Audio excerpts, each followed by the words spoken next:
Leigh Steele here. This is Leigh.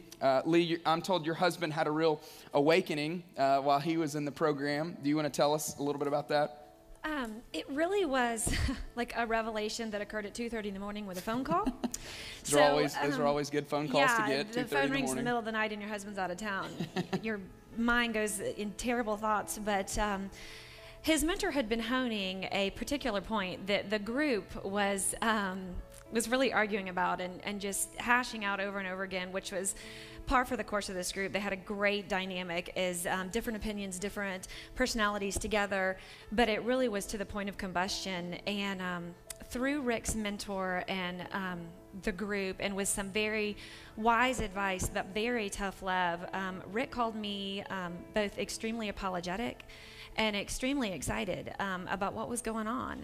That through this retreat, through the program, God was really releasing Rick of some false idols he had set out there with people and expectations and priorities. Rick was wasting time on things that just didn't matter.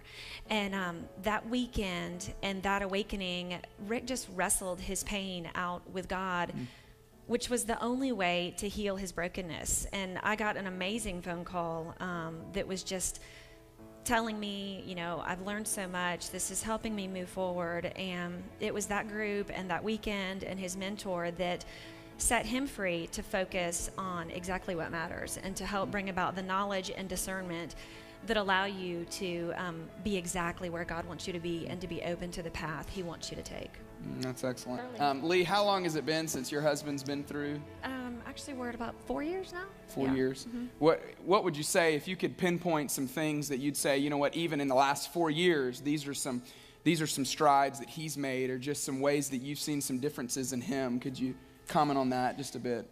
Well, you know, it's strange because change, of course, is scary and it's not immediate. So, you know, for all the ladies thinking, yes, this is a quick fix. It's not a quick fix. But that desire to become a godly man, a godly friend, a godly businessman was amazing to see take place in Rick's life.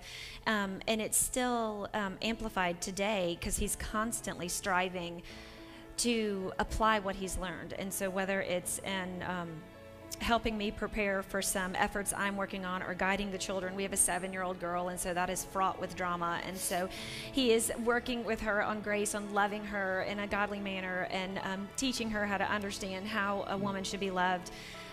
They're just constant examples of how this group has made him into a godly man, but yet he actively continues to pursue God's refinement in his life. And so it's very cool to see the desire to change and to keep pursuing that refinement process. That's so cool.